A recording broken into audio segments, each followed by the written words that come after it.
Yale, Excelsior, Henderson, Ace, the Flying Merkel, or Flanders 4. What do these names have in common?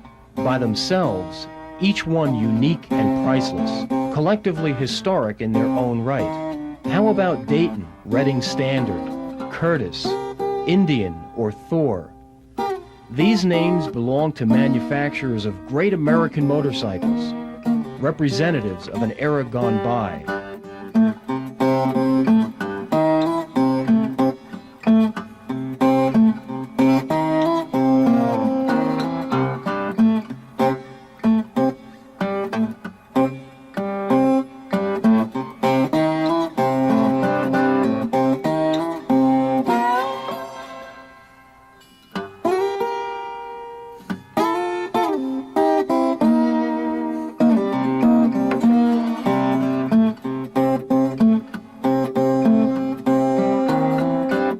What vision prompted the evolution of these machines? Did the early bicycle racers, in their desire for more speed, foresee the impact their new invention would have on the lives of future generations? In the early 20th century, motorcycles would become an integral part of daily life, used for law enforcement, vending, and delivery.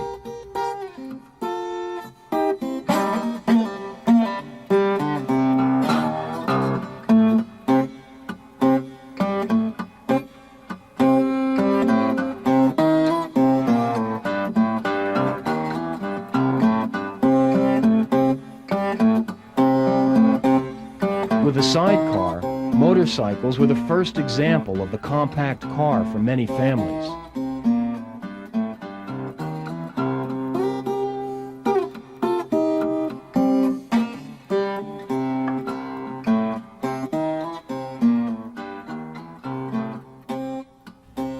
You may be surprised to learn that before the Great Depression, there existed over 100 manufacturers of American-made motorcycles. Today, only Harley-Davidson remains. To locate a representative example of these machines would seem to be an impossible task. Where can I find an Indian or a Henderson, what some might call the Cadillac of motorcycles? What became of the Pope, the Yale, the Excelsior, the Flying Merkel, and others like them? Does anyone know or care? Well, to me, the Antique Motorcycle Club of America is the most important motorcycle collector organization in the world. There's several different organizations, but I would say predominantly the Antique Motorcycle Club of America is the largest. That would be the one that you would get into to find the others. There's over 3,500 members right now worldwide, which includes people who own motorcycles or who are interested in motorcycles older than 1954, I believe, this year. That's not just American motorcycles, any motorcycle. The club itself is our coordinating medium, you might say, between collectors, buyers, sellers, parts, all that sort of thing. We have a publication. It's the keystone of the hobby, you might say, in this country. It's an opportunity for a lot of people to get together and share what they know. For somebody that's trying to restore a motorcycle, I don't know how you can do it without being involved with a group like this, because it gives you a lot of context to chase down these rare and unusual parts, and it gives you an opportunity to see how the bikes really are supposed to be put together, whether it should be chromed or plated or all these other things, and I don't remember all the terms, but you know, it's difficult to find that knowledge, and here's a place where you can go and get all that information. It's a group of extremely devoted collectors, restorers, and parts vendors, that sort of thing. That's what most of our members fit into, one or the other or all of these categories.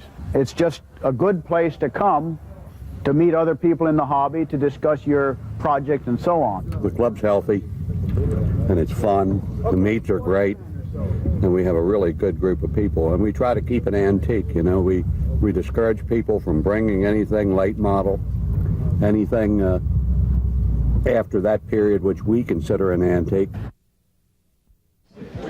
All kinds of people are in the AMC. It's almost hard to explain. Everyone from doctors and lawyers all the way down to hardcore bikers, if you will, are in the AMC. Anyone who has an interest in antique motorcycles for any reason is in the AMC, just because they like antique motorcycles.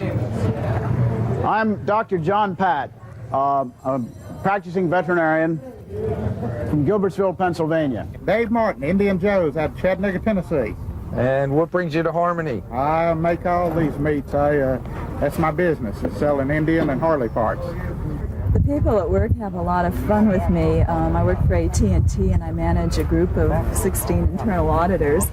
And they can't believe that their boss gets on motorcycles and puts on black leather clothes and goes riding. You know, they just think that's really out of character, and I guess that might be true. It kind of surprises me. I would have never dreamed that my birthday present last year was going to be a black leather jacket. I'm retired. What do I do for a living? I'm retired. I was a state maintenance officer for the Maryland National Guard.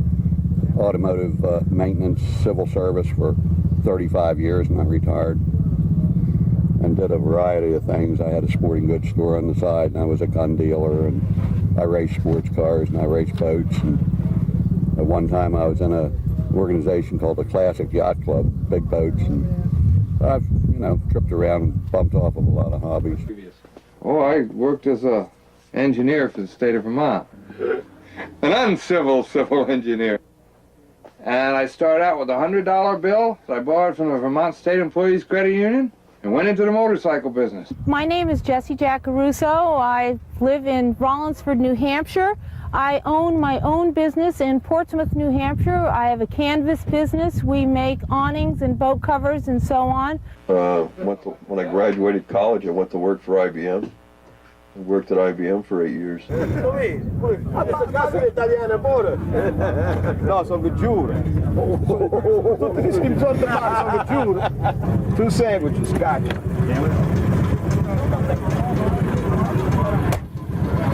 Want to ring the bells as you walk away, sonny boy? What do you want out of my miserable existence, huh? What is it that you want? Where did you find this thing? Actually, I found it as a police bike up in North Jersey, and I shopped around for a freezer for about 3 years. Couldn't find one, so I decided to do some research, and I found a fellow that was building them back in the 50s for good humor. So, put a little bit of ingenuity and money together. Voila! Can I get you something out of here, sonny boy? Do you use this on a regular basis? Just for shows, grand openings, promotions, campaigns, car shows, stuff like that. Actually, my wife and I are both in the ice cream business, and we like to display our ice cream out of antique vehicles. Do you collect mostly motorcycles? Nope. Anything from pedal bikes to push carts to trucks, as long as it's ice cream related. And I'd like to add that this whole idea started right here at Harmony about 5 years ago. I came up with a 54 convertible good humor truck and a 56 three-wheeler that was a plain machine. And somebody was just teasing me and said, "Jim, you should sell ice cream out of that." So I thought about it and I gave it some thought, and that's where my hunt started, and that's where the dream began, and that's why I'm the ice cream man from hell. As you can tell, it's still made out of wood, stainless steel, the way they used to make them back then, packed with cardboard and some spots being its best insulator. And look at that, the bomb pop is still hard. What do you want out of my miserable existence, eh? Yeah. Okay, enjoy. You too, friend. Ice cream sandwiches, chocolate squares, bomb pop. Ice cream sandwiches, chocolate clears. Turn the gas on.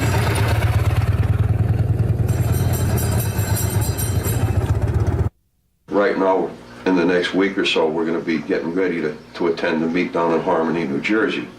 That's a national meet. It's a nice meet. Good location, centrally located for the Northeast. We're having a national meet, the 7 in the United States a year. We have the largest national meet on the East Coast. which is right here in Harmony, New Jersey. This is the Warren County Fairgrounds. And it's a 3-day affair, Friday, Saturday, and Sunday, June 8th, 9th, and 10th. Being a director of the Yankee chapter, I know that there's months of thought and days of work that go into organizing a meet like this. I know, so I said the only thing I have to have is we got to get this Thursday, you guys got to take care of bushwhacking and weed whacking in the fence area. Did you walk on the track? I looked at it, it's perfect. We arrive here Thursday morning to start setting up the grounds. A couple years ago, there used to be plenty of time. Most of the swap meets are scheduled to start on Saturday morning. If you get a flyer on these meets, they will tell you starting Saturday morning, gates open at 10. But ourselves, we get there on Thursday night. This year we expect people to show up Thursday afternoon. If they left on Friday, they would get there almost after everybody was set up. The meets are getting bigger and bigger, and people who are serious shoppers that are hunting for that really elusive part or looking to buy a motorcycle know that if they want to get it, they have to get here early. It gets hectic. Problems arise. You got to solve them on the spot. Let's not have that happen again. I'm sorry, sir. If you don't watch out, you're going to get fired, buddy. Oh, really? Oh, why? We make the best of it. We've never had any severe problems here. No electricity this morning. The bathrooms have been temporarily closed. The power company knows about it, and they are out there trying to fix it. One of the things that I've always liked about Harmony is the fact that a lot of people come out here to have a good time. There's a whole bunch of camaraderie. You see these people only 5 times a year, or 6 times a year, or, some of them twice a year. So it's old friends getting together, it's bike parts changing hands, there's games that they play, motorcycle games. Some swap meets have races. There's a whole bunch of reasons to go, but they're all centered on motorcycles. I collect pieces for my husband's bike and enjoy the people. We get to see the same people every year and not necessarily know them by name, but it's nice to see the same faces and speak to the older people and listen to the stories, the good stories they have to tell. There's going to be a lot of antique motorcycles here from the turn of the century all the way up to 1956. As far as personal expectations, it's a good meet site.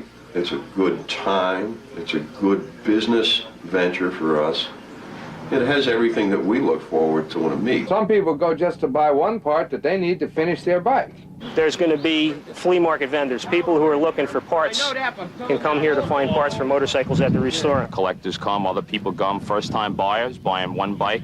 Some guys might come buy several bikes. We go to buy parts to finish hundreds of people's bikes that we haven't even met yet. Average person is probably from this side of the Mississippi. From Wellington, Ohio. I own the hog shop up there, and we deal in antique parts quite a bit. I'm from Rollinsford, New Hampshire, and a member of the Yankee chapter of the Antique Motorcycle Club. Rick Wolf from Canada. Mike Terry, New Jersey. I'm Charlie Petty from Jasper, Indiana. Mostly vendors, bigger dealers. They'll travel long distance to come here because they know it's a big meet. Well, we go to these meets not just to, like I say, to sell. We bring a truckload of parts down there, but we also get there very early because a lot of times that's the only way we can replenish our inventory is through people cleaning out their basements, cleaning out their garages, people that have finished up with projects that have parts left over who would just as soon turn these parts into cash so that they can start on another project. A lot of times that's the only place that we can buy stuff to put back into our inventory to resell again. The parts that we sell, the antique parts that we sell, you can't get on the telephone and order them. They have to be found. Well, that's what it's all about. It's about getting parts that you don't have. The parts that you can buy there are phenomenal. And the motorcycles you can buy there are phenomenal. You never know what you're going to find there. I think we found one of the best examples of an unrestored antique American motorcycle in the country there last year. We turned up a 1915 Dayton motorcycle 3 miles from the Harmony meet site. It was probably the best.